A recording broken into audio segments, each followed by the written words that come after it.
Et salut les amis et bienvenue sur la chaîne Jeux en carton. On se retrouve encore, ça fait 2 semaines consécutives. Bon, je dis ça, mais en même temps, je sais même pas quand est-ce qu'on va diffuser ça, je sais même pas. Donc ça se trouve, ça sera dans 3 semaines et ça fera, ça fera une mensuelle. Mais pas du tout, non. Normalement, ça va paraître en temps et en heure. Donc du coup, pourquoi? Comment? Parce qu'on avait dit la semaine dernière qu'il n'y avait pas non plus pléthore d'activités, mais bon, c'est sans compter le fait que le gros GameFound a décidé d'imposer sa masculinité toxique dans notre figure, ou plutôt d'imposer ce qu'il peut imposer, parce qu'il est arrivé avec son Winter Fist, et c'est dans ce cadre-là que j'invite encore une fois mon pote Dams à parler financement participatif sur cette intro, bon un peu douteuse, on va pas se mentir. Salut Dams. Salut Nils, salut à tout le monde. Alors vous voyez que je n'écris absolument pas mes intros. Donc The Winter Fist, c'est vraiment le programme, la vidéo, on en parle, je sais pas si tout le monde en parle, mais tout du moins, c'est la grosse vidéo qui représente en gros les annonces, on va dire, je dirais, de la première partie d'année sur GameFound, première partie d'année 2025, avec des choses à dire quand même. On a quand même pas mal de choses à dire. Ouais, j'ai mon sac de sel qui est juste derrière moi, je suis prêt. Et il n'y a plus de givre dehors. Donc où est-ce qu'on le met, le sel? On le met sur YouTube, bien évidemment. Et bien voilà les amis, abonnez-vous, likez, pensez à booster la vidéo, super important. Si toi tu boostes pas, bah je te retrouve et je vais te booster moi-même. Et puis bah merci aux copinos du Cofinos qui défilent au moment où je parle sur ma tronche. Là. Hop, vous avez le privilège de toucher cette tête fatiguée et pas coiffée. Et on commence maintenant.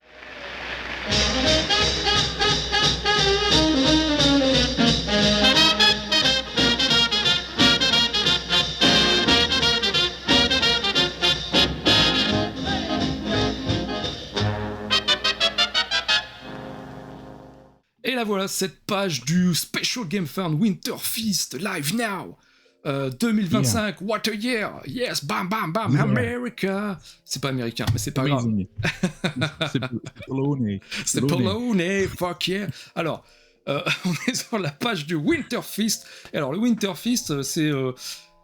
oui, c'est pas le Canal Plus le samedi soir, même si vous voyez tout flouter. Non, c'est fait exprès pour imposer un peu de suspense, tu vois, pour savoir un petit peu qu'est-ce qu'on va voir au Winter Feast. Alors, il y a un homme avec une cravate rouge, hein, évidemment, vous reconnaîtrez Zogma avec la cravate de MAGA pour America, Make America Great Again, évidemment, on le connaît, le médecin du YouTube. Mais non, on va parler des projets qui débarquent et on commence par un projet, alors honnêtement je l'avais pas vu venir, mais je suis pas non plus un grand suiveur de la gamme Seven Wonders, mais Seven Wonders Deluxe série. Je pense que personne l'a vu venir en vrai.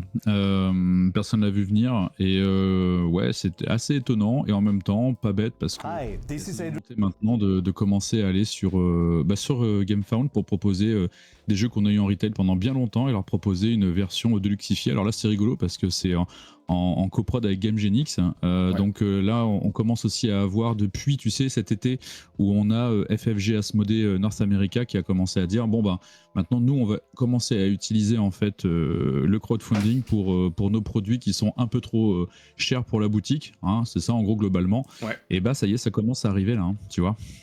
Ouais, et clairement. Et du coup, on voit donc cette boîte. Alors Seven Wonders pour le coup, moi je suis pas un grand amoureux du jeu, mais je l'ai découvert beaucoup trop tard. C'est vraiment, voilà, il y a pas vraiment de critique là-dedans. J'ai découvert très très tard Seven Wonders. Et donc nécessairement, moi cette box-là, bah, je m'en tamponne complètement, mais c'est vrai que si t'es fan de Seven Wonders, est-ce que tu penses que ça a une plus-value, même si la plus-value Gamebox existe clairement, Gamebox, Big Box, c'est ça que je veux dire, existe clairement chez les fans? Ouais, en fait, ce qui va être intéressant, c'est est-ce que ceux qui jouent vraiment en casu à Seven Wonders vont sur GameFound, en fait? Est-ce que ça va pas servir à ça, ce truc, c'est d'essayer de créer un pont? On va voir aussi la communication qui sera faite de la part, on va dire globalement, RopoProd, GameGenix, Asmo, voir si à un moment, il y a les canaux qui reroutent la plupart des gens là-dessus. Donc, je suis assez curieux. Moi, je pense que ça vise vraiment plutôt ceux qui sont sur GameFound, parce que tu vois là, ils disent Kallax friendly, enfin, on sort tous les arguments qui sont là pour les gens qui aiment la deluxification. Donc, moi, je pense qu'on vise clairement le backer et qui n'a pas de jeu, on va dire, casu. Alors, c'est un super bon jeu, Seven Wonders, pour ceux qui aiment. Il n'y a pas de problème là-dessus.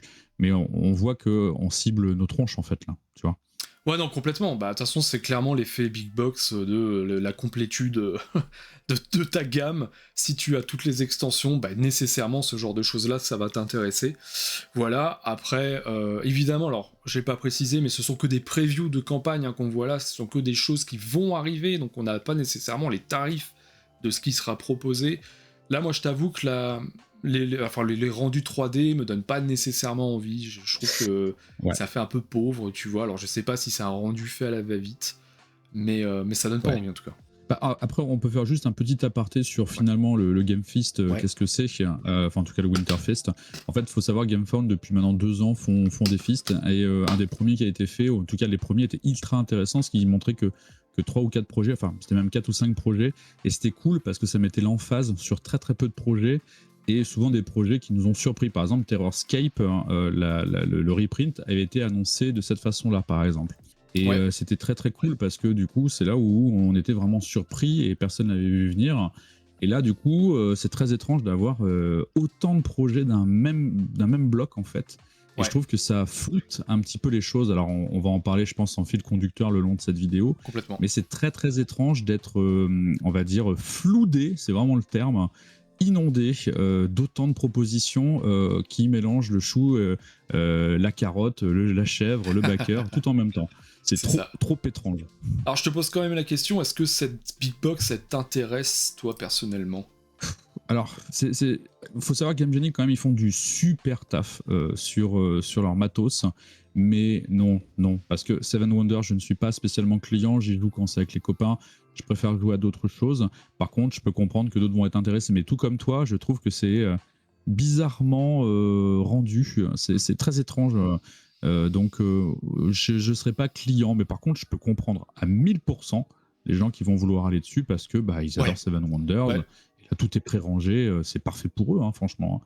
Moi, ce que je trouve assez étonnant, c'est ce décalage finalement entre ce produit Seven Wonders, qui est quand même un produit en GSS, un produit, un jeu qui est ultra reconnu, il n'y a aucun souci là-dessus, mais qui est quand même c'est extrêmement populaire, si je puis dire. J'essaie de trouver le bon terme pour pas le rendre la chose. Je veux surtout pas dénigrer, mais on est dans la niche quand tu vas sur GameFound. On est quand même dans de la niche. Donc, qui va se rendre sur GameFound de ceux qui adorent le jeu, mais qui ne font pas de financement participatif, tu vois. J'attends de voir, est-ce que ça va être une précommande, est-ce que ça va être vraiment un financement participatif? Moi, je pense que c'est un vrai test. Ouais. C'est un vrai test. Ce qui est marrant, c'est que tu vois, donc c'est un campagne preview. Donc normalement, campagne preview, c'est censé être un financement classique. On voit qu'on est quand même quasiment à 8000 personnes qui follow. Donc je pense aussi que tout ça passe. Alors voilà, c'est aussi une des raisons pourquoi on en parle tout de suite. C'est comme ça, c'est fait. Le Fist, c'est ça aussi. C'est que du coup, c'est envoyé en newsletter à tous les utilisateurs de GameFound. Donc tout le monde sur GameFound a reçu cette newsletter. Si vous l'avez pas, c'est dans vos spams ou vous avez demandé pas à être abonné. Et donc ça veut dire qu'il y a une visibilité accrue de tous les projets qui est amené. Après, on va voir la dilution sur 20, ce que ça va donner. Mais là, il y a plein de tests. J'ai l'impression c'est même un test pour GameFound d'essayer ce truc avec autant de produits. Et comme tu dis, on va voir ce que ça va donner. Bon, déjà 8000 personnes qui follow. On verra comment ça se transformera quand on aura les tarots. Ok, pour ça, alors pour le coup, moi, c'est pas un projet qui m'intéresse dans le sens où j'ai plus Seven Wonders en plus de ça. Et c'est pas... voilà, c'est un jeu, encore une fois, j'ai découvert trop tard, donc j'y retournerai pas. C'est une certitude. Et on continue donc sur un autre projet qui, pour le coup, moi, m'intéresse en tout cas de par, si je puis dire, l'historique, puisque désormais c'est plus Cool Mini or Not qui a ce projet-là, mais c'est bien Asmodée. On va parler de Fantasy Zombicide Dead Man Tales, qui est donc le futur Zombicide, qui arrive donc en financement participatif par Asmodée North America. Ouais, alors ça, tout comme toi, alors moi je vis une Madeleine de Proust dans mes jeux de société, peut-être qu'un jour on fera une vidéo sur ça d'ailleurs, mais Zombicide, ça fait partie un peu de la franchise des jeux que je prends en fait. C'est un peu étrange, mais parce que j'aime les univers, parce que ça me fait triper, même si c'est pas forcément toujours des jeux de grande qualité ou du moins on va dire de renouvellement. Alors là, c'est très étonnant parce que là, c'est le premier projet Asmodée North America, parce qu'on va pas parler du Cthulhu Death May Die où ils ont juste réactivé le Pledge Manager. Maintenant, ça a été repris aussi par FFG et Asmo. Et donc, du coup, on le voit, 11 000 followers. Donc, pour l'instant, le plus gros suivi. Et on va voir ce que ça va donner parce que, tu as vu, ils ont renommé en fait ce qui était le côté un peu Black Ouais. Black Plague en fait. Hein, Ouais. Donc maintenant c'est Fantasy Zombicide. Donc voilà. Je suis très curieux de l'offre commerciale qui sera faite pour vraiment le comparer avec Cool Mini et voir à quel point en fait ils veulent vraiment se mettre dans le crowdfunding, tu vois. Ouais, non, c'est intéressant, c'est vraiment intéressant comme projet en tout cas à suivre, même si on n'est pas nécessairement un fan de Zombicide. Moi je suis pas un gros fan du jeu pour le coup, mais c'est intéressant de voir en tout cas ce que va apporter Asmodée à cette franchise, qui est bon clairement une franchise ultra populaire et à juste titre. Oui. Donc c'est vraiment intéressant. C'est vraiment intéressant de voir finalement la continuité de la gamme, voir ce qu'ils ont en tête en tout cas dans la production de la suite de ce qui va se faire.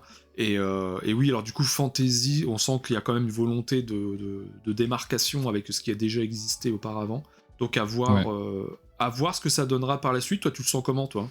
Bah écoute, je suis ultra curieux. Je pense que des gens vont backer pour deux raisons. Ouais. La première, c'est parce que c'est Asmo. Et donc, il y a une préparation de terrain avant le fameux Vault. Donc, le Vault, qu'est-ce que c'est ? C'est cette grosse campagne qui est prévue avec des reprints de jeux qui ne sont plus réédités chez FFG Asmo North America. Et donc, je pense que celui-ci sert un peu de maître étalon. Ce qui est intéressant, c'est que dedans, ils te mettent également les comics volume 2 du Black Plague. Ouais. Donc, c'est assez intéressant parce qu'il faut savoir qu'avant, il y avait des comics qu'on pouvait récupérer de chez Cool Mini, mais c'était toujours du pré-order. C'était jamais vraiment en campagne ou c'était des campagnes semi-cachées. Et aussi, il y a le jeu de rôle. Donc là, il lance tout, là, en fait. Là, il balance tout. Et je pense que c'est un peu comme des hameçons. Ils vont voir qu'est-ce qui va marcher, qu'est-ce qui va pas marcher. Pour moi, c'est clairement une campagne de test. Ouais, c'est intéressant. En tout cas, c'est bien, c'est intéressant. En effet, tu le disais pour le Vault. Ça, c'est vraiment un truc qu'on couvrira absolument le jour où ça arrivera. Normalement, c'est dans le courant de l'année. Mais punaise, s'ils arrivent à faire des reprints de choses qui ont subi de la spéculation monstrueuse, je pense à des extensions comme les extensions de Fallout notamment, comme les contrées de l'horreur, Battlestar Galactica, les demeures de l'épouvante, enfin bon. Il y a moyen de faire un truc gigantesque avec tout ça, et j'ai vraiment hâte de voir ce que ça va donner, mais ça n'est pas... Il y a une news qui est passée aujourd'hui où il y aurait une V3 de Game of Thrones, du jeu de RPG. Donc, c'est déjà une très grosse annonce. Et on continue sur Marco Polo, les voyages de Marco Polo chez Board & Dice, qui se retrouve ici. Donc il n'y a pas grand chose à se mettre sous la dent, il n'y a même pas de vidéo. Ouais, c'est très très austère. C'est là où c'est très étonnant comment c'est amené un peu tout ça. J'ai une sensation vraiment d'urgence. C'est très bizarre et je le retrouve à peu près sur tous les projets, à part peut-être un ou deux. Mais bon, après... Là, c'est marrant, Marco Polo Deluxe, tu vois, j'ai envie de te dire, c'est un peu une démarche similaire globalement à ce qu'on a vu sur Seven Wonders dans un autre type, parce que finalement, c'est un classique quand même de l'euro. Donc, Board & Dice, ok. J'ai envie de te dire, c'est limite OSEF en fait, comme projet. Je te rejoins complètement sur l'aspect précipité du Winter Feast. On verra dans tous les projets, mais on a vraiment cette sensation qu'on a fait... qu'on a puzzlé des choses, histoire de... allez, présente-moi ça le jour J. Et c'est assez étonnant parce que oui, ça donne cette sensation que rien n'était prêt mais qu'on était obligé de les annoncer immédiatement. Donc voilà, Marco Polo, on voit pas grand chose. Voilà, ça va être là. Campagne en 2026. Les voyages de Marco Polo 2, Agents of Venice, très bien. Le Deluxe Master Set, pourquoi pas. En effet, je suis assez d'accord sur le total OSEF du truc. Ah, j'attends de voir, la boîte est belle. Allez. Je trouve la boîte jolie. C'est tout ce qu'on pourra dire, et finalement on dira pas grand chose dessus. Mais vous allez voir que beaucoup de projets sont assez étonnamment annoncés. On va continuer avec les chroniques de Drunagor Aftermath. Donc là, un petit peu plus de précision. A priori, ça s'inscrit dans le deuxième cycle de la trilogie chronique de Drunagor. Donc en sachant que c'est bien expliqué que... Alors j'ai plus... Age of Darkness, non, j'ai plus le nom du premier. Age of Darkness, le tout premier, tout à fait. Et après, c'est Apocalypse. Et Apocalypse qui font partie a priori du premier cycle. Là, deuxième cycle, Aftermath. Deuxième quart 2026. Donc, est-ce que ça sera localisé chez nous ? Oui. Ça le sera ? Oui. Ça le sera. C'est déjà mis sur la page de pré-campagne. Ils ont déjà mis les flags. Et puis, Globalement, ils sont Ah oui. toujours au taquet pour ça, parce que la première avait été traduite avec un Trafin. Ouais. Sur Apocalypse, après, ça a été, je crois, une traduction qu'ils ont fait en interne. Donc après Aftermath, je pense qu'ils seront restés certainement en interne aussi. Ouais. Parce qu'il ne faut pas oublier que Chronicles of Drunagor, c'est quand même un gros jeu, un gros dungeon crawler assez Ouais. intéressant avec des mécaniques assez sympas, limite euro en fait pour la gestion de la fatigue, la gestion des pouvoirs, avec ces cubes noirs qui viennent remplacer tes cubes. C'est assez sympa. Alors, moi, Niels, tu vois, c'est là où je commence déjà à sortir ma petite besace à sel. Parce que je trouve que c'est pas normal. Pourquoi c'est pas normal? Parce qu'on casse les pieds à tous les créateurs de projets, de porteurs de projets. Moi, tu vois, j'essaye de mettre une ligne de pas de projet créé avant que mon dernier projet soit livré. Parce que ce que par exemple propose Monolith ou Fred Henry, c'est vraiment quelque chose dans lequel je me retrouve à titre perso, que j'ai envie de tendre. Et là, du coup, on donne en preview, donc là c'est GameFound, donc AK quand même grosse boîte, hein, qui donne le blanc-seing de mettre son prochain projet en campagne, alors que on a leur catastrophe de dernier jeu moitié viking qui n'avait pas du tout marché. C'était Berserker. Ensuite, Battleforge, je crois que ça s'appelait. Ensuite, on a Dante, où les livraisons US sont juste en cours. On aura peut-être 6 mois à se prendre dans la vue pour l'autre. Faut savoir que sur Apocalypse, on a été semi-livré, la moitié uniquement livrée, l'autre, ils ont eu un problème, ça va être livré d'Allemagne. Et j'ai envie de te dire, mais en fait, de qui se moque-t-on en fait? Parce que là, on a un total quand même de 3 trucs qui sont à moitié pas livrés.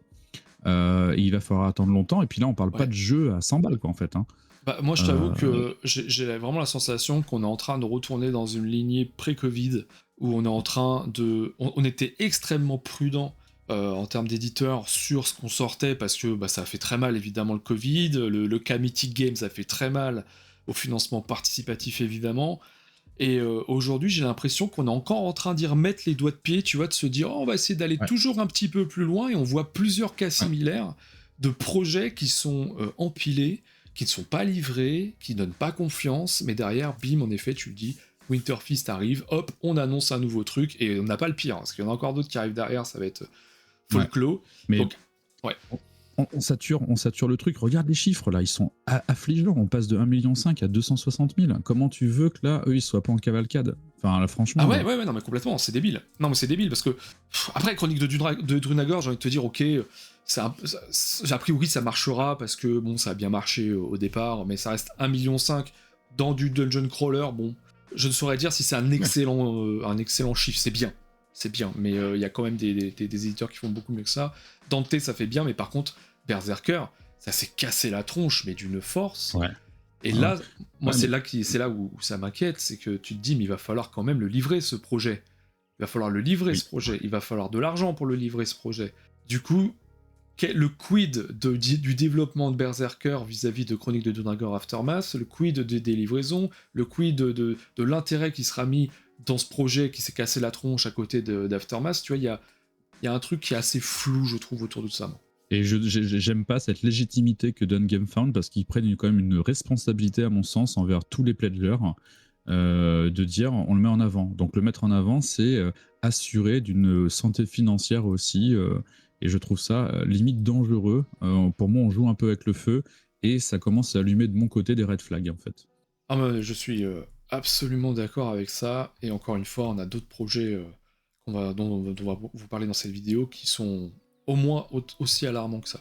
Et ben on va continuer du coup on est là-dessus sur Skytier Games Onward. Alors Skytier Games Onward qui est l'extension solo de Onward. Donc d'ailleurs on a eu un léger débat sur Discord à ce propos, parce que pour le coup, Onward, moi je suis pas un pledger, j'avoue que le jeu je le connais même pas, pour te dire. Enfin, je le connais voilà. J'ai pas vu de gameplay, je vois ce que c'est, mais j'ai pas vu de gameplay. Et quand je regarde la vidéo du Game Fist, on me dit, alors je sais pas, la personne qui est chez Skytier, explique que le jeu a d'excellents retours. Bon, t'as un 8,6, mais sur 200 reviews sur BGG. Voilà. Représentatif. Voilà, prends-moi pour un idiot déjà, premièrement.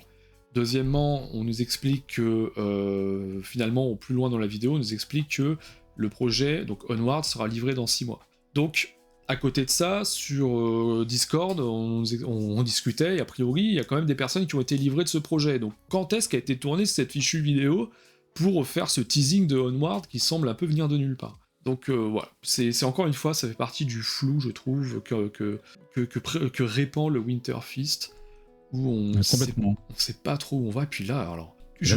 Regarde, l'image, elle ressemble à rien. T'as même pas d'indicateur. Il faut lire les 2 petites phrases au-dessus. Non mais... c'est hyper bizarre. Regarde, on est sur Jour-nuit. Voilà. Non mais l'effort est minimal, quoi. Et c'est parlant. L'effort est minimal, quoi. C'est vraiment fait le plus rapidement possible pour pondre un truc, quoi. C'est assez impressionnant. Et je vous invite vraiment à aller voir la vidéo du Winter Fist, parce que il y a des pépites là-dedans. Ouh là là, il y a des pépites en termes de doublage, en termes de visuel, il y a des trucs... on se dit que le jeu de société, il a encore du chemin à faire, mais... Pour se professionnaliser, oui, c'est clair, en tout cas, sur cet axe-là. Ah ouais, c'est impressionnant, c'est assez impressionnant. Donc bon, Onward. On arrive sur Twisted, donc extension solo. Déjà, je trouve ça assez étonnant d'annoncer ça en grande pompe. C'est très bien l'extension solo, attention, mais voilà, est-ce que ça concerne tout le monde? Il y a quand même 2029 personnes qui suivent cette campagne. Ouais. Est-ce que c'est quelque chose que tu avais pledgé, toi? Alors moi, j'avais pas pledgé le Onward. En fait, moi, ce que j'avais fait, c'est que j'avais pledgé donc le jeu qu'ils avaient fait avant, qui était un deck building, qui s'appelle... comment il s'appelle déjà? Monolith. C'était Skytier Monolith. Et c'est un très bon jeu, très sympa, franchement, un bon deck builder, franchement, bon deck building. Et puis quand ils avaient annoncé Onward, tout de suite ils avaient mis moi les mots qui me plaisent pas en jeu de société, c'est le MOBA. Je suis pas un fan de MOBA en jeu de société, donc du coup j'étais passé à côté, enfin je voulais pas m'y mettre. Et ce qui était hyper étonnant, parce que là regarde, là on arrive à l'incompréhension totale, on tombe sur ça, Dice Quest. Alors moi je suis sur la newsletter. Et à un moment dans la newsletter, je reçois la newsletter et ça parle du truc solo et ça parle de Dice Quest. Mais on est quoi? On comprend que dalle. En haut à gauche, c'est Onward Twisted Solo Expansion et là on te parle d'un Dice Pool Builder. Mais what the fuck? Ça n'a pas de sens. Bah oui, surtout que pour avoir regardé la vidéo du Game Fist, il me semble pas qu'ils aient parlé de ce truc. Ou alors... c'est comme si Jean-René, stagiaire chez Skytiers, il s'était planté, il avait mis cette image et que ça a été validé par GameFound. Il faut savoir que tout ce que vous voyez là a été validé par des account managers chez GameFound. Bah ça, c'est surtout que c'est... j'ai l'impression qu'on essaie de faire 2 teasings en un, en fait. Comme comment il s'appelle, Onward est passé sur la vidéo du Game Fist, on se dit peut-être qu'on va essayer de Winter Fist, on essaie de capitaliser en proposant voilà, un autre projet en plein milieu de rien. C'est étonnant. C'est étonnant. Super étonnant. C'est super étonnant. Et ouais, c'est... On comprend pas, franchement. Ouais, c'est pas passionnant et ça donne pas confiance en fait. Donc je trouve ça... Oui, et puis je pense que l'équipe marketing de GameFound a une responsabilité dans tout ça, très clairement. Nous, on discute de temps à autre avec eux, etc. Là, il y a clairement une responsabilité. Je pense que même pour eux, ils font un test global en mettant autant de projets et en mettant que certains gros, entre guillemets, qui étaient les 2 premiers, on va pas se mentir, hein, le Seven Wonders et le Zombicide. Ouais, c'est vachement bizarre. Ouais, je suis assez d'accord avec toi. Je m'attendais pas à ça. Bah en fait, c'est que tu t'attends à plus de rigueur. Tu t'attends à quelque chose de plus rigoureux. Voilà, là ça fait vraiment de briques et de broc. On va dire qu'on est des râleurs, mais là pour le coup, c'est particulier quand même. En même temps, c'est notre devoir, je pense, de aussi alerter peut-être des gens qui se lancent dans le financement participatif et que voilà. Bah c'est ça, c'est que là ça donne un côté pas très joli, je trouve, moi, au financement participatif. J'aime pas la manière dont c'est fait, on met la charrue avant les bœufs et... continuons sur Bullet Galaxy, donc c'est après Bullet Star, Bullet Cœur, Art, Bullet Orange, j'en oublie un, non? J'en oublie un, je crois. Non, bon, c'est ça, c'est les 3, hein, c'est Art, Orange, Star. Bullet Galaxy, 2 nouvelles extensions pour le jeu de chez Level 99, l'excellent jeu, moi je trouve, j'aime beaucoup, vraiment Bullet Galaxy. C'est vraiment à part. Alors pour le coup, moi je l'ai découvert tardivement en fin d'année avec la localisation colossale de chez Colossal de Bullet Star, pardon. Tout à fait, le Star, ouais. Voilà, et donc c'est un excellent jeu de puzzle game en temps réel. C'est une dinguerie. Voilà. Ni plus ni moins. C'est une dinguerie. Non, vraiment, c'est vraiment quelque chose qui est à part et qui m'a totalement convaincu dans sa gestion même en coopératif, il marche super bien. On affronte un Nemesis en gros. Un boss. Voilà, on est plus dans un cadre puzzle game, mais voilà. Ça arrive le 3 mars 2026 pour un projet qui semble un petit peu plus, pour le coup, travaillé, abouti. Et après, ce sont des extensions d'un jeu existant. Je sors mon deuxième sac à sel. J'adore Level 99, il n'y a pas de problème. Mais là, pour moi, il y a une incompréhension en tant que backer de la big box de Bullet qu'on voit ici sur l'image. On l'a toujours pas reçu. Et apparemment, la prod est terminée. Est-ce que je l'aurai avant le 3 mars ? Ça m'interroge en fait, en vrai, parce que là, j'ai quand même la sensation qu'on m'avait dit lors de la dernière campagne, c'est la promo un peu ultime de récupérer cette big box. Ouais. Mais what the fuck ? Alors, je comprends, level 99, il n'y a pas de problème. Je suis un client, j'ai quasiment 99% de leurs jeux. Il n'y a que 2 jeux que je n'ai pas, parce que c'est 2 jeux qui ne m'intéressent pas. Et j'adore ce qu'ils font. Faut savoir qu'ils ont ils ont plusieurs campagnes en cours non livrées encore. Mais j'ai confiance en eux. Mais c'est juste étonnant de balancer une date comme ça, alors qu'on sait que la logistique aujourd'hui, avec un monde régi par un gros bonhomme à cheveux orange, fait que j'ai aucune garantie que je le recevrai, en fait, cette big box, avant que cette campagne soit lancée. Et moi, ça m'interpelle, en fait. Ouais, on est d'accord. Et pour le coup, il y avait eu le même cas un peu, alors c'était quand même différent, mais tu vois, en fin d'année, quand on nous a demandé de repledger sur Dragon Eclipse alors que la version française n'était pas livrée, tu vois, il y avait toujours... Enfin, de pledger Grand Quest, la suite de Dragon Eclipse, alors que Dragon Eclipse n'était pas livré. Ça impose une frustration qui est certaine, parce que t'as pas découvert le jeu et t'es déjà en train de te dire est-ce que je vais prendre les extensions. Donc nécessairement, pour ce type d'extension en tout cas, ça impose le même dilemme, qui n'est pas un dilemme sain, c'est certain, parce que du coup t'as pas envie de pledger une extension en présumant du fait que tu vas apprécier le jeu de base pour ceux qui n'y ont pas encore joué. Moi, ça me donne surtout la sensation qu'ils n'ont pas reach tout le potentiel, ils n'ont pas atteint tout le potentiel des backers qu'ils voulaient avec cette première campagne qui avait fait 600 000 de mémoire. Du coup, ils se disent qu'il y a encore, tu vois, ils ont raté, et que, à mon sens, moi, l'avis que j'ai, c'est qu'ils ont produit beaucoup, quoi. Ils en ont produit, et que, en gros, globalement, ils auront déjà ces éléments de prêt. Et entre guillemets, ça me dérange pas tant que ça, parce que là, en plus, il n'y a même pas de localisation, tu vois. Tout le monde est à la même enseigne, en fait. On va la voir, alors que... Et là, du coup, on en parlera un peu après, mais on arrive au 3e projet de chez Level 99, qui sont en follow, en fait, entre Wardens, Mega Game Library et ce Galaxy, sachant aussi qu'ils jouent avec Kickstarter de l'autre côté. Ça commence à faire un peu beaucoup, quand même, les copains. On n'a toujours pas reçu notre super Pixel Tactics 16 bits, on n'a pas reçu donc Lixit 7 Cross, ou Pledge Manager est en cours actuellement, et on n'a pas reçu le Bullet Cube. Ça commence à faire un peu beaucoup, là, les copains. C'est en effet. En effet, ça fait beaucoup, et en plus, on va les retrouver un petit peu plus tard dans le game. Ça, c'est un truc aussi. Et c'est là où je me dis, mais c'est quoi ce délire ? Délire, mais bon, je ressortirai le sac à sel tout à l'heure. Ouais, c'est que ça arrive de nouveau. Alors, continuons sur Altered Roots of Corruption. Alors, pour le coup, je suis pas un joueur d'Altered. J'ai du Altered à la maison, mais je suis pas un joueur de TCG de base. J'ai suivi, évidemment, l'évolution du jeu, et notamment le côté pessimiste de la suite donnée à Altered, et du fait que le jeu n'arrive plus à... Enfin, en tout cas, n'a pas pris son envol avec les saisons qui ont suivi. Qu'est-ce que t'en penses, toi ? Ouais, moi ça me fait mal au cœur pour Régis et puis pour toute l'équipe derrière, parce que c'est vraiment des gens qui sont ultra fans de TCG, etc. Tout comme toi, en fait, moi j'ai jamais joué à Altered, j'ai suivi de ça très loin parce que j'avais fait un choix drastique dans ma vie de joueur, c'était d'arrêter le TCG, et j'ai arrêté le TCG après la saison, après le chapitre 2 de l'Orcana, où j'ai vu que c'était plus pour moi, en fait. Et donc j'ai décidé d'arrêter tous les jeux de cartes à collectionner.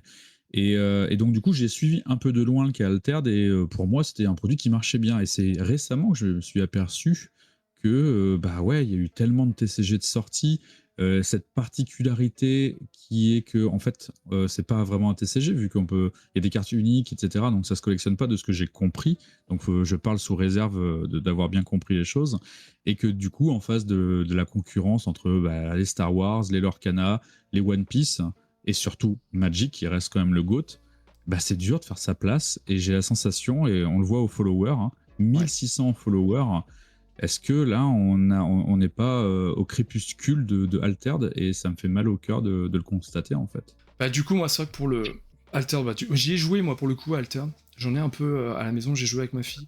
J'ai trouvé ça chouette, mais après j'ai zéro expertise pour le coup en TCG. Moi c'est un choix de vie aussi, un On choix. ne peut pas tout faire. Hein. Ouais, voilà, un choix économique de me dire, d'essayer de ne pas m'y intéresser, et aussi du fait que c'est difficile de par chez moi de trouver des joueurs. Donc voilà, j'ai résolument accepté le fait de ne pas y être. Ça me fait de la peine aussi parce que pour le coup, je l'ai appris aussi assez tardivement que ça se cassait la tronche entre guillemets, en tout cas que ça avait pas décollé, ça avait pas suivi en tout cas cet élan du départ. Il y a quand même une chose que je trouve un peu dommage, ça fait partie encore de tout ce Winter Feast, c'est que la présentation dans la vidéo est assez pauvre, je trouve. Ça donne pas une belle image du jeu en lui-même. Alors on peut se dire on s'en fout un peu parce que les gens verront pas la vidéo, mais tu vois c'est quand même du détail qui fait que moi ça m'a fait tiquer personnellement. Tu vois, j'ai vraiment eu la sensation de voir un truc pas convaincant et qui va pas convaincre grand monde. Donc voilà pour Altered, qui bon clairement c'est pas un jeu qui m'intéresse, mais bon j'espère pour eux quand même que d'une manière ou d'une autre ça reprendra son envol, même si a priori dans le TCG c'est très difficile de redonner un nouvel. C'est dur. Ouais, c'est dur. Et là, tu mets un point important sur cette espèce de fil rouge dont on parle de Winterfist, c'est le flood, très clairement. Le fait d'être noyé à travers peut-être beaucoup d'autres projets, où aujourd'hui, dans un monde où on doit faire des choix assez drastiques parce qu'on ne peut pas tout faire, est-ce que c'est juste contre-productif pour les porteurs de projets, en fait, ici? Ouais, c'est possible, c'est possible. On verra ça, de toute façon on suivra toutes ces campagnes évidemment sur la chaîne, on vous en parlera avec plaisir, on verra ça, on verra l'évolution de tout ça, mais ouais, à voir si... ce sera intéressant de voir en tout cas l'après-campagne de tous ces projets-là, de voir qui s'en est sorti et qui a peiné. Et ben on va continuer sur un autre projet qui est Hitman, le jeu de plateau. Donc Hitman, le jeu de plateau chez Mood, M-O-O-D, ouais.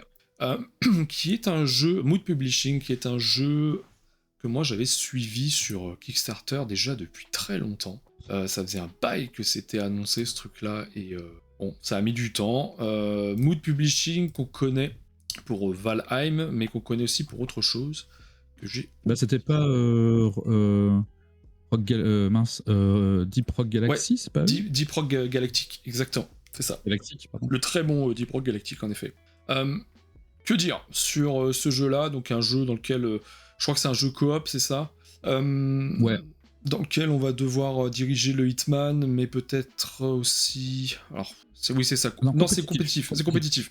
Oui, j'ai mélangé les pinceaux. Non, c'est compétitif, en effet. Bah écoute, j'ai encore du sel. Hein. Vas-y. Là, moi, alors là, nouveauté, mais jamais vu ça. Ce projet est en launch page, donc en page de pré-campagne où on peut récolter les follow sur Kickstarter depuis je sais pas combien de temps. Et encore, c'est rigolo, j'en parlais il y a très peu de temps avec un ami de l'équipe en disant bah oui, il y a Hitman aussi, et c'était genre il y a 5 jours ou il y a 4 jours. Et il y a ce truc qui apparaît, et là maintenant on est sur GameFound. Et là je me dis, mais les signaux contradictoires envoyés aux backers, mais ils vont perdre combien là de rétention là, parce que le filet, les mailles là, on les met hyper grosses. Comment ouais. Tu veux c'est-à-dire qu'ils vont devoir faire une news sur Kickstarter pour dire finalement ça va être sur GameFound. Et d'ailleurs, comment ça va être pris par Kickstarter? À tous les coups, ils vont être blacklistés. Enfin, je comprends rien. Je comprends rien, et comment ce truc a pu se mettre de façon aussi sale. Alors, est-ce que maintenant c'est coupé la page sur KS? Je n'en sais rien, mais c'est hyper bizarre d'avoir fait quelque chose comme ça en fait. Là, je comprends pas. Et ouais, je t'en prie, vas-y, Nils. Ouais. Je suis juste en train de vérifier justement sur Kickstarter. Et non, il y a toujours la page la page, là, je vais la remontrer. Hop, la page sur Kickstarter. Voilà, elle est là. Donc bientôt en ligne. Elle est là depuis super longtemps. 2000 abonnés, donc c'est hyper hard. C'est-à-dire qu'ils n'ont pas réussi, alors qu'une franchise comme ça, tu mets un minimum garanti, tu mets du pognon pour avoir une franchise comme ça. Et est-ce qu'ils se sont dit, est-ce que c'est GameFound qui allait les chercher? Ils nous ont dit, bah non, quand vous allez passer chez nous, vous allez récolter plus de followers. C'est incompréhensible, franchement. Et voilà. Bah ouais, et c'est toujours là. Avec le lien pour aller sur GameFound. Le lien pour aller sur GameFound, carrément, le lien cliquable, donc on peut y aller. Bon, a priori, il y a 2117 abonnés, il y a que 13 personnes qui ont liké cette actu. Ouais. Alors, en fait, là, ça montre une vraie problématique de mood, de réussir d'agréger les gens. Et on voit qu'effectivement, sur GameFound, ils ont multiplié par 2. Je crois qu'on était à 4000. C'est marrant hein, parce que c'est incompréhensible. On ne sait pas l'état du projet. Dans la vidéo, on les voit en train de jouer à un proto vraiment dégueulasse fait sur papier. Ouais. C'est trop bizarre avec les standees et tout.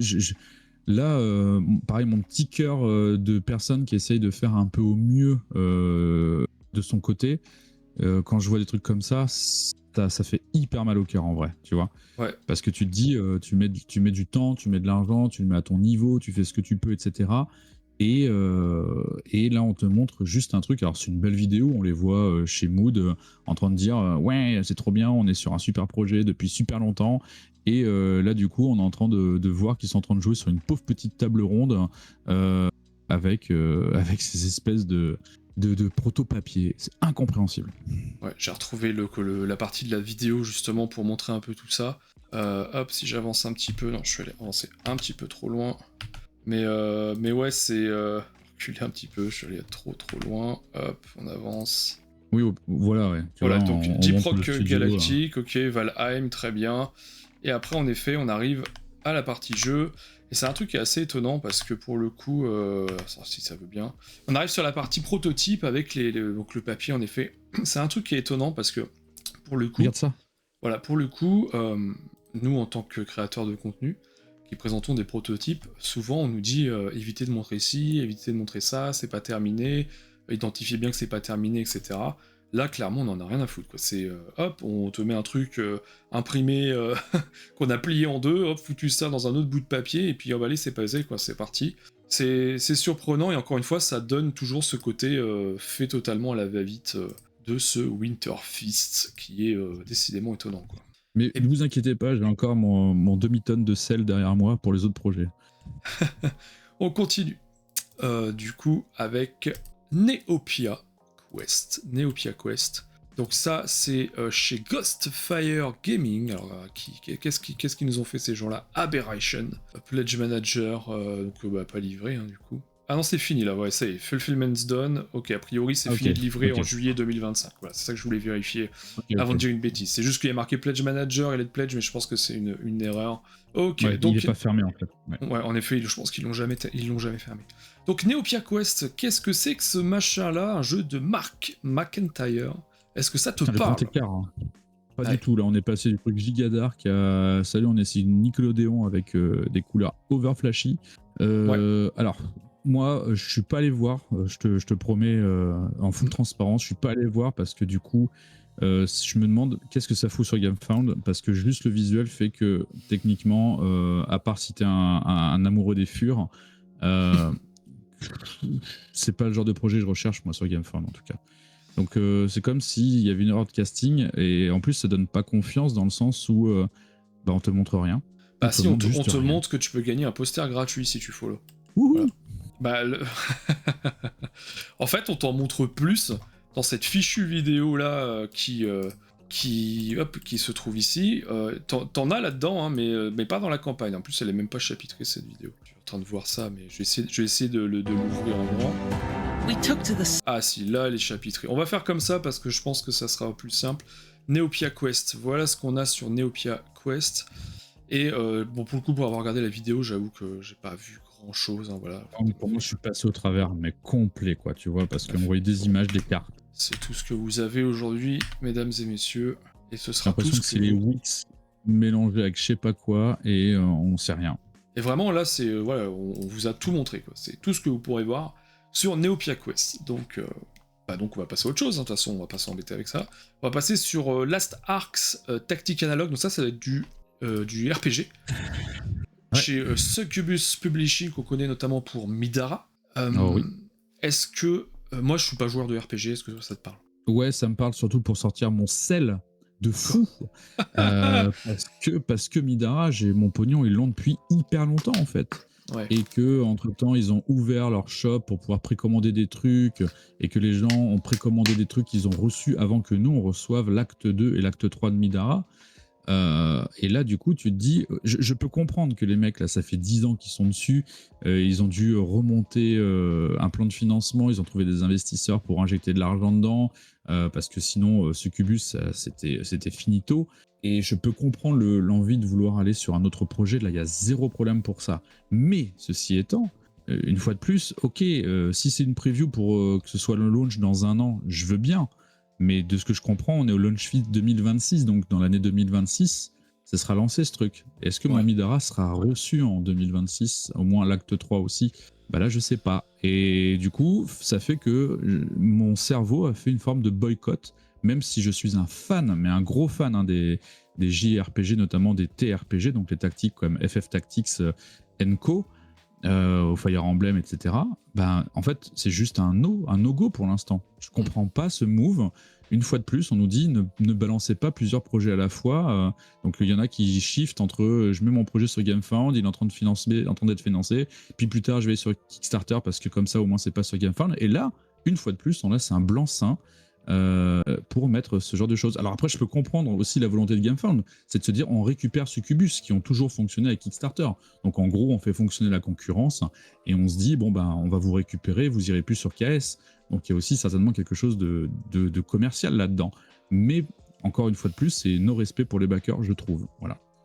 Je peux pas dire mieux que ça, en effet. Hein, si de toute façon, à partir du moment où tu pledges des projets aussi gros en plus de ça que Midara, c'est ça qui est inquiétant, c'est que Midara c'est énorme en fait. Si vous n'avez pas vu, allez checker justement le shop. Moi c'est là-bas que j'ai acheté hein, d'ailleurs mon Midara, l'acte 1. C'est énormissime, Midara. Et donc quand tu sais que tu as des projets comme ça qui traînent la patte, c'est pas rassurant, tu vois. T'es pas sur une petite production, t'es pas sur quelque chose qui va se raisonner et qui va se résoudre en quelques jours. Donc je suis assez dubitatif aussi sur la démarche. Continue là-dessus.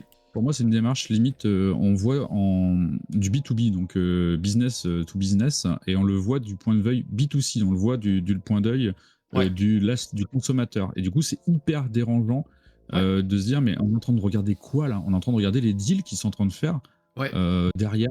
C'est trop bizarre. C'est exactement ça, ça donne cette sensation d'avoir une vidéo faite par un commercial qui viendrait vendre ses produits auprès de GameFound, et mais pas qu'on ne soit pas nécessairement concerné. C'est très très bizarre. Vraiment, encore une fois, c'est très bizarre cette vidéo-là. On est dans un agglomérat de projets, de choses, voilà, genre Neopia ou je sais plus quoi là, qu'est-ce que tu veux qu'on en foute de ça quoi? On a zéro info. C'est vrai que même si tu veux générer une forme de hype, tu peux pas en fait, c'est juste impossible, tu peux pas, qui ça va attirer quoi? Tu vois, à part les couillons comme nous qui cliquons tout parce que bah on va commenter quoi, grosso merdo, mais c'est ça. C'est super étonnant.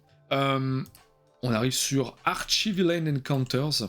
Alors c'est un projet particulier pour le coup parce que ce ne sont que des dés et figurines. Si je dis pas de bêtises. Hein. Ouais, mais cette fois, 726 personnes qui follow. Là, une fois de plus, je sors mon sac à sel. On fait de l'expérimentation. Enfin là, clairement, on a dit, bon, bah, on prend le projet qui n'est pas un jeu, mais qui gravite autour de l'univers du jeu. Donc, du coup, tes joueurs de ADD, ben voilà, tu peux mettre tes dragons, tes monstres, tes démons en figurine pour tes maps de RPG. Et du coup, ok, c'est un test, je le comprends. Mais dilué dans ça, voilà. Je sais pas, c'est des signaux, une fois de plus, assez contradictoires. Est-ce que c'était pas plus intéressant pour eux de fragmenter ce Game Fest en plusieurs et tous les 3 mois montrer 5 projets en fait? Ou alors c'est qu'ils n'ont pas confiance. Et je te disais, trop bizarre. C'est pour ça que je plaisantais là-dessus en intro avec la masculinité toxique, mais ça donne vraiment cet aspect de je veux m'imposer. Tout imposer, tu vois, je m'imposais comme étant le moteur finalement, et ce qu'ils sont, hein, ils sont un moteur dans le financement participatif, mais de s'imposer comme une figure, mais de manière extrêmement maladroite. Ça donne vraiment l'impression d'essayer de recopier le modèle du jeu vidéo et des grandes annonces qui sont faites, mais appliqué à un modèle où finalement t'as pas grand chose à annoncer, mais t'essayes quand même de le faire. C'est vraiment... Ouais, on essaie de faire le 3, mais voilà, c'est trop chelou quoi. Mais à mon sens, ça dessert totalement le truc. Mais bon, bref. Du coup, ce projet-là, bon bah voilà, vous voyez défiler depuis tout à l'heure, hein, c'est un projet figurine aidé, voilà, j'ai pas grand-chose à dire plus là-dessus. C'est peut-être la pré-campagne la plus complète, hein, ceci étant. C'est exactement ce que j'allais alors que c'est pas un dire. jeu. Incroyable. Exactement. C'est exactement ce que j'allais dire. C'est que c'est la page la plus complète de ce qu'on a vu aujourd'hui. Alors voilà, on a toutes les sculptures, quasiment tous, si ce n'est le tarif, quoi. Donc voilà pour Archie-Villain Encounters. On va continuer immédiatement sur Geekson, Geek Furniture, donc la nouvelle table, la table chez Geekson Team. Pareil, là on est toujours dans l'aspect expérimental, hein. Là on essaie maintenant de vendre du matos. Pourquoi pas, je pense que le prochain projet c'est pour la bouffe, non? C'est pas ça? Ou c'était pour les literies peut-être le prochain? Et va savoir, des paquets de chips GameFound, peut-être que j'achète. Les body pillows avec les personnages derrière d'Awaken Rims, non mais là bah ok, après, on essaye, voilà. Essaye. Après moi sur le principe, ça me dérange pas du tout d'avoir une campagne de financement participatif sur du mobilier de joueurs. Mais oui, encore une fois, pourquoi dans le Winter Fist, quoi? Pourquoi c'est là, quoi? T'es censé annoncer tes grandes choses, mais pas de la fourniture, quoi. Enfin, c'est étonnant. Même si c'est très bizarre parce que on te dit que tu auras un voucher, mais on te dit pas de combien, donc tu n'as aucune idée de combien ça va être. Ouais. C'est hyper maladroit dans la com, hein, et s'ils veulent faire de la com building, ce qu'ils essayent de faire, bah désolé les gars, vous êtes dilués, quoi. Vous êtes juste dilués. Ouais, complètement. Et donc là, l'idée, c'est que de par ce projet, ils annoncent leur nouvelle table. Là, c'est la table sur laquelle ils sont, là, la table Victor. Mais où en gros, il y a des accessoires qui vont être rangés en interne plutôt qu'être posés en externe. C'est ça que j'ai cru comprendre en écoutant la vidéo. Voilà, pas grand-chose à dire de plus là-dessus. Toujours pareil, on sait que le mobilier gaming, il vaut cher. Combien ça va coûter? Hyper cher. Le voucher, en effet, qu'est-ce que c'est? Tu vois, enfin, on n'en sait pas plus pour cette table de chez Kingston. Et là, je sens que t'as du sel à revendre encore une fois. Alors là bro, là par contre, là j'ai sorti le sel de mer. Le sel de mer, on n'est pas sur du sel de Guérande, mesdames et messieurs. Non, mais... Oxfall, on pourrait dire pourquoi t'as le sel, qu'est-ce qui se passe? Le problème, c'est pas ça, le problème, c'est Teburu.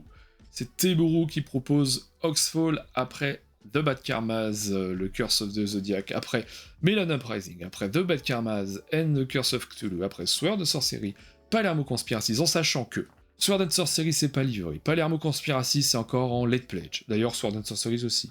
Le Bad Karmas Curse of Cthulhu, ça c'est livré, je ou pas, je sais même plus. Non, c'est pas livré, j'ai pas reçu. C'est pas livré. Milan Uprising c'est livré, ça par contre. Bon, oui, au moins il livre quelque chose. Et le Curse and the Zodiac, je crois que ça c'est livré aussi. C'était livré. Voilà, mesdames et messieurs, sur 6 projets, 2 livrés. Voilà, 6 projets, 2 livrés. Voilà.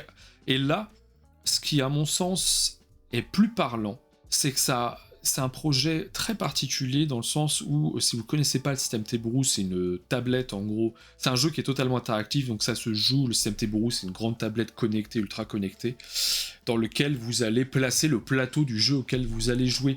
Ça se joue avec une tablette qui fait voilà, office d'écran principal, chaque joueur a son téléphone, etc. Sur le principe c'est très cool, mais le problème évidemment c'est qu'il faut rentabiliser sa tablette. Et si on a un projet qui sort et qu'on te demande d'acheter une tablette qui est à 90 balles, je crois, plus le jeu derrière, et bah t'as envie derrière tu vas besoin même d'acheter des jeux pour rentabiliser cette tablette. Et j'ai vraiment cette sensation qu'avec Teburu, on vient empiler les jeux histoire de dire on n'est pas mort, mesdames et messieurs, on est toujours là, on a encore des jeux pour votre tablette, mais par contre on livre pas. Et là ça commence à faire. C'est le syndrome console de jeu. Parce qu'il faut ta cartouche qui va avec ta console, et c'est même avoué dans la newsletter, je crois, de Palermo, quand ils parlent de ce projet, ils disent il faut bien que nous ayons des jeux à alimenter sur notre tablette, sur notre système. Ils le disent. Et là où ça me dérange, et tu vas voir là où c'est un peu tricky le truc, c'est souviens-toi, la première fois que Teburu est annoncé, c'était par une collaboration avec Cool Mini or Not, si tu te souviens, pour un projet Zombicide. Et là, si tu regardes, là, maintenant que Cool Mini a coulé, etc., est-ce qu'ils n'ont pas profité d'un espèce de flou de machin pour récupérer le taf qu'ils ont fait à l'époque sur ça, qui a dû être sorti complètement de l'édile parce que personne s'en souvenait chez Asmo, chez Cool Mini, et que là, maintenant, bizarrement, on a un jeu qui, on va pas se mentir, c'est un Zombicide en fait. Ça y ressemble. Qui arrive avec, si tu regardes, la même DA que Zombicide 2.0, quoi, la moderne. avec les personnages qui ont des poses ultra stylées, avec cet aspect colorimétrie qui est très proche de la DA originale de Zombicide 2.0. Et donc du coup, pour moi, on a exhumé un projet de l'archive, tu vois, des archives. On l'a un peu maquillé pour pas qu'on se souvienne que c'est ça, et on le balance maintenant. Mais moi, ce qui me pose problème, c'est que j'ai toujours pas reçu mon bas de Karmaz, en fait. Ouais. C'est. Alors, moi, pour tout vous dire, j'ai un exemplaire que je vous présenterai à un moment donné de Milan Uprising et de Palermo Conspiracies. D'ailleurs, ça, faut que je le fasse rapidement parce que c'est en Let Pledge. En soi, le concept, vraiment, si on décorrèle l'aspect économique douteux et la non-livraison, le concept de base, encore une fois, on en a déjà parlé ici, il est vraiment intelligent. Si on aime Mais oui, les jeux hybrides, moi je trouve ça vraiment excellent, quoi. Pour le coup, je trouve que c'est vraiment mais de chouette. ouf. Après, le jeu est bon et pas bon, c'est autre chose, mais sur vraiment le principe de base, j'aime beaucoup. Très clairement, si, encore une fois, je décorrèle de tout ce qui était bourrou et ce qu'ils n'ont pas livré, etc., moi, ce Oxfall, ça me donne totalement envie. En fait, ça me donne totalement envie, sans parler du Zombicide, sans parler de tout ça. C'est même l'un des projets qui me donnerait peut-être le plus envie dans ce qu'ils ont proposé, mais quand tu le disais, le modèle console, oui, sauf que quand la console elle arrive, t'as 8 jeux en fait dessus, t'en as pas qu'un. Et là, le problème aujourd'hui, c'est que t'en as eu qu'un seul quand le jeu est sorti. Alors pas très longtemps après, il y a eu Milan Uprising, mais en fait ça fait que de s'empiler de cette manière-là, et ça fait que de ne pas être livré. C'est là où on voit la complexité du système qu'ils ont mis en place, autant d'un point de vue B2B que B2C. Ouais. Il est compliqué à vendre, il est compliqué à produire, et que c'est un outil qui demande encore du travail, et qui font, hein, mais ça montre aussi une problématique certainement financière derrière, et qui sont obligés de se lancer dans des montages financiers, je le vois à 1000 km venir, et qui sont obligés de lancer des jeux. Donc, on va voir ce que ça va donner. C'est ça. Et ce qui me fait un peu peur, c'est nécessairement, en fait, je mettrais mes deux mains à couper que t'as une majorité des gens, enfin peut-être pas une majorité, j'exagère, mais en tout cas une bonne partie des gens qui ont pledgé tous les jeux pour avoir une collection qui va avec leur Teboro système pour légitimer le fait qu'ils aient investi là-dedans, ce qui est logique aussi. Et oui. Mais ouais, ça fait encore partie de tout ce flou qui entoure ce Winterfeast, et du coup l'arrivée de ce projet alors qu'il lance à peine le Pledge Manager de Palermo Conspiracies, et qu'il y a encore celui de Sword and Sorcery, et qu'encore ça n'est pas livré pour ce qui est de Bad Karma's Cthulhu. Oulala, ça fait... Et puis on en parle du temps de développement pour convertir un jeu avec le Teburu sur Sword and Sorcery, ça me fait juste peur. Même si c'est pas eux qui vont le faire entièrement et que ce sera fait avec Gremlins, mais what the fuck, quoi. On est d'accord. Passons au projet suivant, et alors là, Stormfeather. Stormfeathers, je ne connaissais ni Dave ni Nathan. Alors c'est chez Godot Games, je connais le nom de Godot Games pour... je sais plus pourquoi. C'était Foxpo qui était vraiment leur truc qui avait... Ce qui est particulier, c'est que déjà c'est dégueulasse. Je suis désolé. Ça, c'est pas compréhensible. Là, vous vous dites que j'exagère. Je vous invite très fortement, je vais peut-être même vous la montrer si t'as un commentaire à faire, Dame, sans parallèle. Mais la qualité de la présentation vidéo de ce truc-là, c'est un déchet technique. Je peux pas dire autrement, c'est juste dégueulasse. Y a pas de... Je suis tout à fait d'accord. Je peux pas dire moins que ça, c'est absolument dégueulasse. Je connais pas le jeu, je n'ai pas du tout envie de y aller.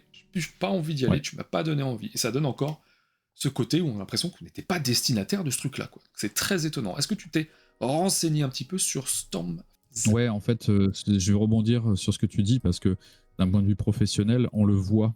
Tu vois, ça fait partie des marqueurs. Tu vois, si j'en parlais avec mon équipe artistique, ils voient ça, tout de suite, ils vont se rendre compte de « oulala ». Ce qu'on me montre, il y a des problèmes, parce que c'est juste pas développé. Là, il y a des trucs qui ont été montrés en mode rapide. On sent que les gars, ils ont eu 2 semaines, quoi, à partir des assets qu'ils avaient déjà développés, etc. Et qu'ils ont une pression en disant non, mais la date butoir, c'est le temps, en fait. Et là, c'est pas compréhensible, parce que je pense à Nils, qu'on a même de l'IA qui a été utilisée pour ça. En plus des choses qui ont été vraiment artistiquement faites. Par exemple, on sent que les chara design sont vraiment faits. Mais quand il y a d'autres trucs là, c'est pas compréhensible. Toutes les, enfin, ça donne juste pas envie. Là, il y a aucune maîtrise de ce qui est mis. C'est incroyable. Regarde-moi ça. Non mais je suis désolé, je t'interromps, mais cet oiseau Non mais tuez-le. Non, mais... Non mais tuez-le cet oiseau. C'est pas possible. non, Ces personnages qui arrivent de n'importe où. Là, ce gigaboss qui est ultra zoomé, qui est pixelisé, découpé dégueulassement, on voit qu'il y a des problèmes de pixels ici. Enfin, il n'a pas la même densité de pixels. Ouais, non, mais c'est une blague. Le rythme est tout le temps pareil, c'est ultra linéaire, donc là on parle du point de vue technique, mais le problème c'est que c'est comme ça également sur la présentation du jeu en fait. ouais. C'est hyper approximatif alors qu'on te vend quand même un truc qui est quand même ultra huge. On mixe le worker placement, Oui. la pose d'ouvrier avec le donjon crawler. Donc là on te balance quand même une espèce de mine à la tronche en disant c'est unique, c'est un truc incroyable, mais alors on nous le montre 1 an et demi trop tôt en fait, ce truc là en fait. Ouais, c'est Regarde ça. Ouais, non mais c'est vraiment celui-ci, c'est une illustration en termes techniques de ce que je ne comprends pas dans le Winterfest. C'est qu'est-ce que ça a fait là aujourd'hui. C'est encore une fois cette sensation de précipitation où on a forcé les gens à présenter quelque chose et on arrive avec ce truc. Le design de ce machin-là, work in progress, c'est pas le même que ce machin-là. C'est le trailer, il est catastrophique, quoi. Enfin, vraiment, il n'y a pas de. C'est que des concepts qu'on te montre là. Voilà. On parle de vidéo game. Enfin, franchement, j'ai pas combien de followers, mais ça, je peux te le dire. Là, on est dans l'amateurisme. 2530 followers. Ah, 2530. Ça me fait hyper mal au cœur. Hein, pour vous donner un ordre d'idée, nous, on arrive difficilement à 3000 sur notre campagne de Ibris 2, alors que ça fait quasiment 1 an et demi que la launch page est là. Et voilà.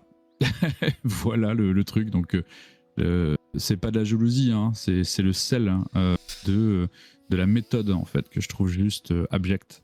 Bah, c'est que tu privilégies pas nécessairement la qualité, c'est à celui qui mettra le plus de billets pour être présent au Winterfest qui aura ses followers. Ça n'a aucun sens. Ça n'a aucun sens, si ce n'est un aspect commercial et pécunier. Je vois pas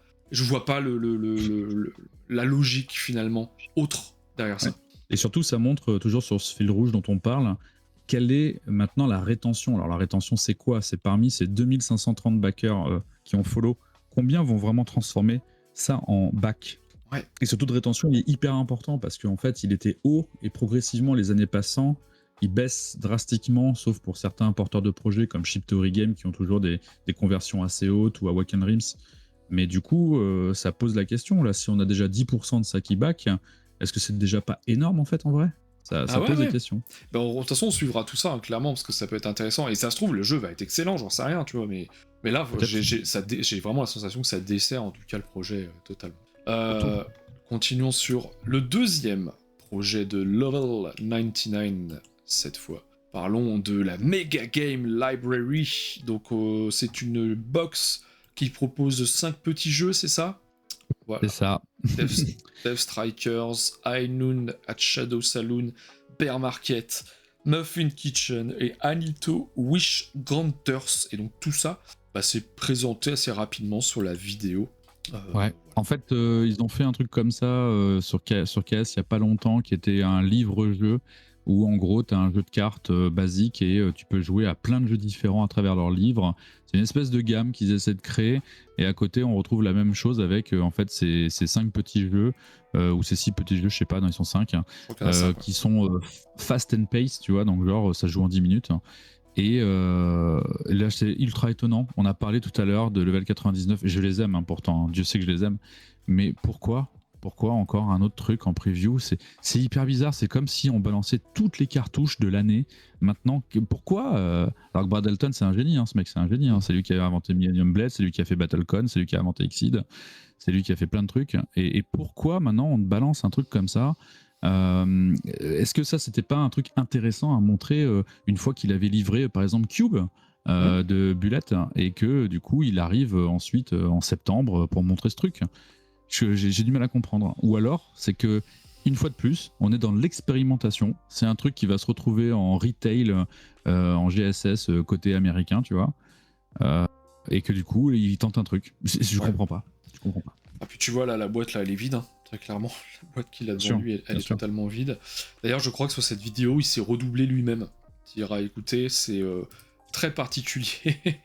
C'est très particulier, j'ai l'impression qu'elle était... Enfin, la vidéo, elle était faite à l'arrache. Je sais pas s'il faut toujours comme ça, Level 99. Mais en tout cas... Ils font un peu toujours ça, Level 99. C'est un peu comme ça, ouais. Voilà pour ce projet, donc il propose 5 mini-jeux.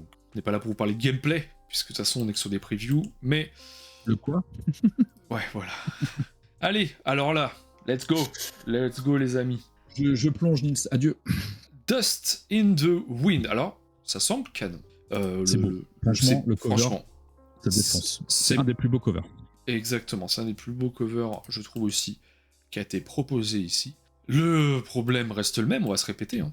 Alors, on a un playtime de 720 minutes quand même. Hein. On va là-dedans. On est... Ouais, en fait, le playtime, il est incroyable quand tu regardes, c'est qu'il va de 45 minutes à 720, je crois, sur la cover. Ou 1 heure, je sais plus. 660 à 720 minutes. Okay. J'ai halluciné quand j'ai vu ça. Pourquoi? Non mais pourquoi pas? Pourquoi pas? En fait, tout allait bien dans le meilleur des mondes jusqu'au moment où on allait voir le nom du porteur de projet. Voilà. Et là, on va parler de Phalanx. Et alors, Phalanx... D'ailleurs, on a un autre projet hein, qu'on va évoquer. Voilà. Phalanx, c'est un éditeur qui s'est spécialisé beaucoup dans les jeux historiques. Enfin, dans les jeux, en tout cas, qui ont une forte connotation historique. Mais c'est aussi un éditeur qui ne livre pas ses projets. Et c'est ça qui est assez fou. Donc on voit qu'on a Triumph qui n'a pas été livré, il y a Oud qui vient de se terminer, Purple Haze n'a pas été livré, Bredvalda, je sais plus, honnêtement si ça a été je sais même plus, Bredvalda. Bref, tout ça pour dire que Pledge Manager, Open for All, Open for All, Open for All, Open for All, Open for All, ça arrive 1943 Restaurable, Dust in the Wind, et après on vous parlera de Shogun. 7 ou 8 projets pas livrés, franchement. Qu'est-ce que tu veux ajouter à ça en fait? C'est qu'est-ce que tu veux ajouter à ça? Si ce n'est de vous dire, mais soyez pas fous, ne soyez pas fous. Là, on est face à un éditeur qui ne livre pas ses projets. Est-ce qu'il va le faire? J'espère. C'est pas la question. À dire, ouais, c'est même pas la question là maintenant. C'est de se dire qu'aujourd'hui, ces projets ne sont pas livrés et on en annonce 2. On annonce 2 nouveaux projets dans ce Winterfeast juste après avoir fait Oud. Et en plus de ça, en parlant de 1943 Race to Rabble, on va où avec des éditeurs pareils? Qu'est-ce qu'on fait en fait? Qu'est-ce qu'on fait et qu'est-ce qui va se passer par la suite? Je veux dire, là, on est vraiment les 2 pieds dans le on fait un petit peu n'importe quoi. Et voilà. Si on parle de crowdfunding fiction, imagine maintenant, Nils, que pour une raison X ou Y, la campagne de Dust in the Wind commence genre en février là, ou en mars, et que Phalanx coule. Ouais. Et que la légitimité et la responsabilité de GameFound de les avoir mis en fist, est-ce que c'est le post marketing de GameFound qui l'a pris de façon indépendante sans en parler à leur supérieur?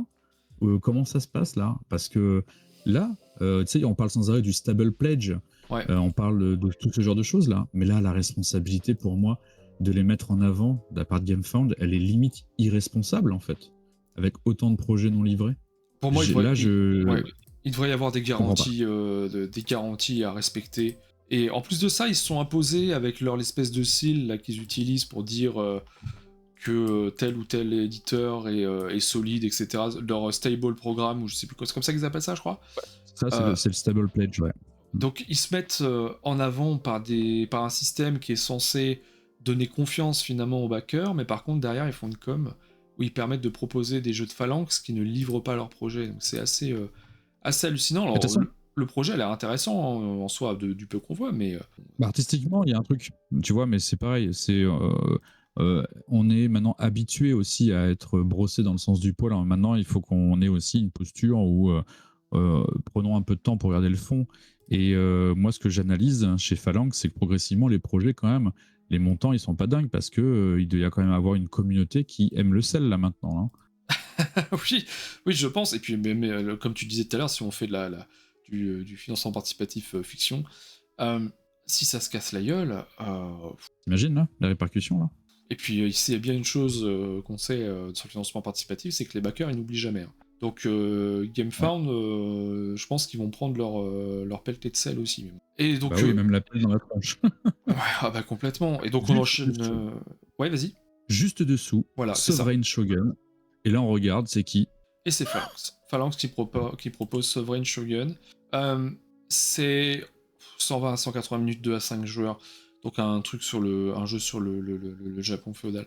La présentation, elle est en plus faite directement par la personne qui présente le Winterfeast en plus de ça, donc il y a encore une forme de légitimité qui est apportée à tout ça qui m'étonne aussi, si on va voir, j'essaie Moi, de retrouver. je comprends vraiment pas. J'ai vraiment la sensation que c'était le slide que tu as envoyé en B2B pour essayer de vendre ton truc en interne d'un point de vue professionnel. Et là, c'est présenté par Radcliffe directement, Ouais, qui voilà. est le responsable communication chez GameFound, si vous ne le savez pas.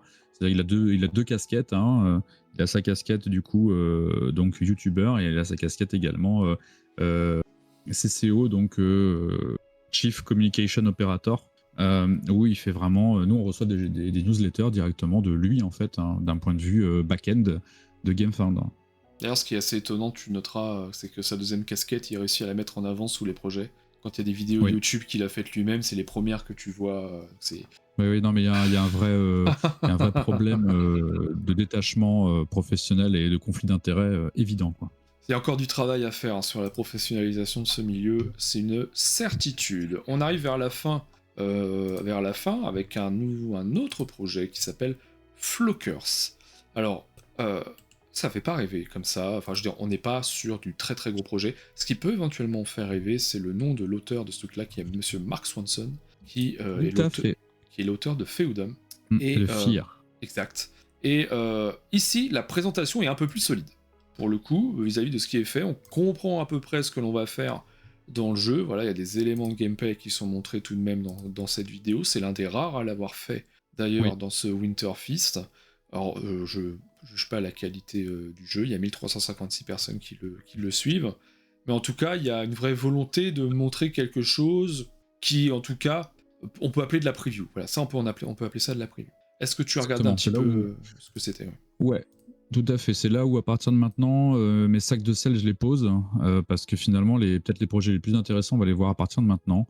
Et celui-ci en fait partie, parce que honnêtement, c'est une vraie preview. En tout cas, il y a au moins un minimum d'informations qui sont là et qui montrent potentiellement à quoi ça va ressembler. La mécanique pour la migration, elle est ultra maligne, hein, de ce qu'on voit dans la vidéo, et c'est ce qu'il met en avant.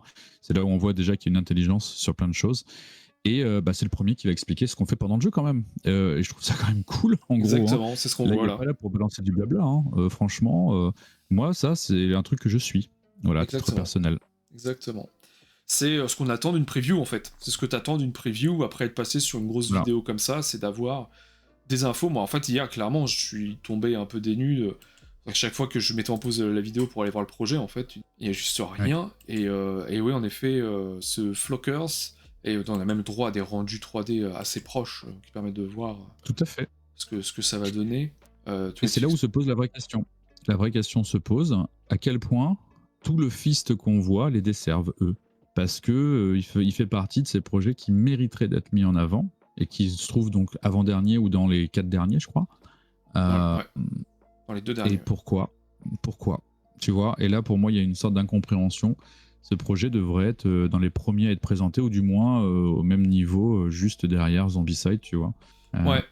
Bah oui, en effet, tu devrais favoriser les. T'expliques les phases. Voilà, tout est expliqué, en plus avec des animations, enfin clairement tu comprends le jeu avec ce qui est noté dessus, et tu as même accès au livret de règles, tout y est en Tu peux fait. même download the rulebook. Non, mais là, c'est hyper pro. Enfin, là, Ah, tu vois. les add-ons sont Et indiqués. Ah non, franchement, c'est en total décalage pour le coup positif avec même le Goose Call. le petit Tu- Apo. Mais même ça, Yapo. tu vois, c'est assez fou, tout y est. Bah ouais, tout y est en fait, même la team, voilà, on est Et la voilà, team. là, c'est des professionnels. Et là, moi, ça pose la vraie question. Je pense que là, le Game Fist les desservent. Et j'aimerais avoir, tu vois, leur sentiment à ces gens-là. Parce que, bien sûr que eux, quand ils font les trucs avec GameFound, ils savent pas. Tu vois, ils savent pas les choses qu'ils vont faire. Ils ont découvert sûr. en même temps que nous. Moi, j'imagine la dose de sel là, qu'ils ont dû se prendre aussi dans les yeux, tu vois. Genre, Jean-Claude Van Damme qui se prend la poussière dans Bloodsport, là. Bah, là, c'est la même chose, tu vois. Oui, je serais curieux, comme toi aussi, de savoir un petit peu, bah, même le ressenti de tout le monde, que ça se trouve, t'as des éditeurs aussi qui sont passés dedans un peu en forcing, ils ont été obligés de faire ça en raccro, et qui sont pas très contents de ce qui a été présenté, parce qu'ils ont pas eu le temps de faire mieux, j'en sais rien du tout, tu vois, je sais pas comment en interne ça a été organisé ce truc-là, est-ce qu'on a appelé une semaine avant, on dit la vidéo c'est maintenant, tu vois, et hop, t'essaies de Il y bricoler a un fortes truc. chances que ce soit un truc comme ça. Hein. Bah, c'est Ouais, vraiment hein. l'impression que ça donne. Et ben en gros, ouais, non, tu me disais que tu posais le sel, mais en fait, il n'y a plus qu'un seul projet. Hein. Ouais, tout à fait. Bah, tu vois, comme quoi je pose mon sel tout à la fin. Hein. Voilà. Tales of London. Ouais. Tales of London. Donc ça, c'est le projet de chez Don't Panic Game. Alors Don't Panic Game qui est en train de revirer de bord, si je puis dire, sur sa production, enfin en tout cas sur la ludothèque produite, puisque très clairement, l'année passée, c'était assez famélique ce qui avait été proposé. Là, on a déjà Anastir qui est en précommande, et arrive donc Tales of London. Donc là, on a quelques infos, donc notamment un petit peu de visuel. On sait que ça sera en français, ce serait dommage pour le coup de Panic Games. Développé, l'auteur Mike Monnier, développé par Gary Bowntry. Qu'est-ce que tu en penses, toi, personnellement? Tu vois, ce projet, il fait partie des 3 projets du Game Fest qui m'ont excité à titre personnel. Pourquoi? Parce qu'il y a aussi toute l'équipe qu'il y a derrière. Et quand je vois l'équipe qu'il y a derrière, le travail qu'il y a derrière, bah tu vois, je trouve que au moins tu as une vraie présentation. Enfin, tu vois ce que je veux dire. Clairement. C'est que au moins il y a du travail, c'est fait. Derrière, il y a aussi toute une équipe. Il y a Didier Poli aussi qui a travaillé dessus. Super bon illustrateur, etc. Et on sent, alors là après c'est un ressenti personnel, je suis agréablement surpris, tu vois, agréablement surpris, c'est vraiment beau. Moi du coup le projet me chauffe entre guillemets, tu vois, parce que je sais aussi derrière qui est aux commandes du projet en tant que tel. Et puis bah oui, il y a aussi derrière quelque chose qui me chagrine un peu, c'est toi aussi j'imagine, c'est donc Panic Game aussi, tu vois. Mais par contre, je trouve que c'est travaillé quand même. Alors oui, il y a aucun doute là-dessus. En effet, ce qui me chagrine le plus, c'est Don't Panic Game, et notamment grâce à l'épisode catastrophique de Hégémonie des Bakerata, qui, moi clairement, c'était le clou dans le cercueil, en tout cas, de ma confiance. Ouais, moi ça m'a fait mal au cœur aussi. Hein. Je veux dire, oui. quand l'éditeur d'Hégémonie, Hégémonie Games, doit prendre le relais, et il y a eu tous ces mails qui ont été partagés par BGG, ça fait mal au cœur, quoi, tu vois. Ouais, parce que pour ceux qui... C'est vrai que pour ceux qui savent pas, en gros, Hégémonie, donc c'est un projet d'un éditeur qui s'appelle Hegemonic Project Games, qui désormais on fait aussi World Order, qui va bientôt être livré d'ailleurs. Et en gros, vous avez accès donc à tout ça. Il y a un thread BGG, vous pouvez aller sur BGG, vous retrouverez toute la discussion qu'il y a depuis des mois sur ce sujet-là, parce que le gros souci qu'il y avait avec Hegemony, donc qui a été localisé par Don't Panic Games en français, c'est qu'il y avait des erreurs partout, quoi. Il y avait des erreurs partout, des cartes à retravailler, des problèmes de règles, d'édition de livret de règles, etc., etc. Donc, chiant, tu vois. Le jeu est quand même excellent. Moi, pour le coup, j'avais passé un excellent moment, mais c'est vrai que bon... Tout à fait. T'as pas l'expérience d'origine, ça fait suer, quoi. Donc pas de souci, on va avoir un paquet rata, bon c'est ce qui se fait beaucoup. Sauf que entre temps, si on fait un petit résumé de l'histoire, entre temps ça a un petit peu échaudé Hegemony Project Games, en tout cas c'est comme ça que je l'interprète nécessairement, puisque pour ce qui est de World Order, ils ont préféré faire confiance à Super Meeple pour la localisation en français. On sait qu'ils font du bon taf, hein, Super Meeple, sur tout ce qui est localisation française, même sur l'édition de manière générale. Et donc ce qui avait été annoncé sur BGG par Don't Panic, c'est qu'en gros, ils avaient cassé le contrat sur le jeu Hegemony, ce que réfute catégoriquement Hegemony Project Games. Ils ont juste dit qu'ils n'avaient pas World Order. Donc du coup, les Paquerata, a priori, ont quand même atterri dans les entrepôts de Don't Panic. Don't Panic a refusé de les livrer aux backers français, et ce qui fait que Hegemony Project Games, qui est un éditeur grec, a décidé d'eux-mêmes de réimprimer les errata et de les envoyer gratuitement à ceux qui en faisaient la demande. C'est comme ça que j'ai reçu le mien, et toi aussi, je crois. Hein. Exactement, ce qui est... ça montre plusieurs choses déjà. C'est une situation assez, je trouve, absurde et assez immature, vraiment vis-à-vis des backers français. Je trouve ça assez immature finalement de réagir de cette manière-là. T'as fait une connerie. Enfin, l'histoire, c'est pas aux backers de payer, et ça montre, à mon sens aussi, un certain dédain vis-à-vis des backers, et ça, c'est ce qui me dérange le plus finalement. C'est que si demain il y a quelque chose qui se passe mal sur un projet édité par Don't Panic, que va-t-il se passer par la suite, quoi?